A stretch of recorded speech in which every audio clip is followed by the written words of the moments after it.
जगतसिंहपुर जिला तीर्तोल block नाउल grammar Ranjan सामल पुओ श्रद्धारविंद Samantaray OJEE रे एमबीए टप्पर हेबार सौभाग्य अर्जन करछंती।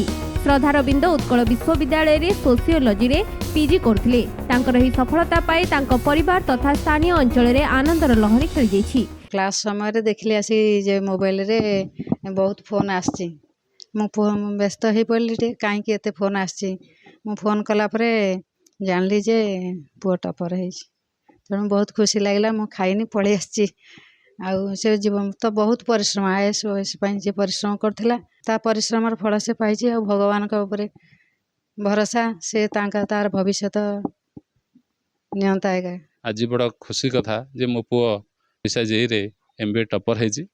आउ से बहुत भी परिश्रम करछि। ता परिश्रम फल आज से पाई। से पूर्व दिल्ली रे एई आईएम पे कोचिंग नौथला किंतु ए जो कोविड पे से घर को चली आसला। घर चली आसला बाद से यूनिवर्सिटी डिस्टेंस एजुकेशन एमए कला सहित यहाँ से एमबीए करथला। गोटे दिन दुईटा परीक्षा थिला। एठू परीक्षा सारी 2:30 परीक्षा सारी सेठी जाई परीक्षा देथिला। जहाँ ईश्वर तापर मान तार परिश्रम फल आज देते बहुत खुशी। ए सफलता पाइबा परे तांकु विभिन्न महलरू प्रशंसार सुओ छुटुछि।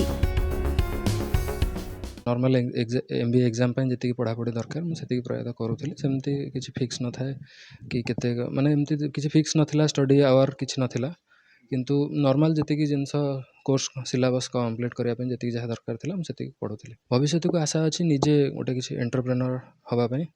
आउे आमर ओडिशा सरकार एपिकल सहित मुझे संपृक्त अच्छी।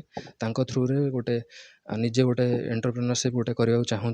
रिजल्ट बाहर पर बहुत खुशी अच्छी जी माने अनएक्सपेक्टेड रिजल्ट यहाँ कारण ना माने एमती सक्सेस प्रायतः प्रथम मो पे unexpected result. Jagatsinghpur Shriraj Sahu report free2speak.in।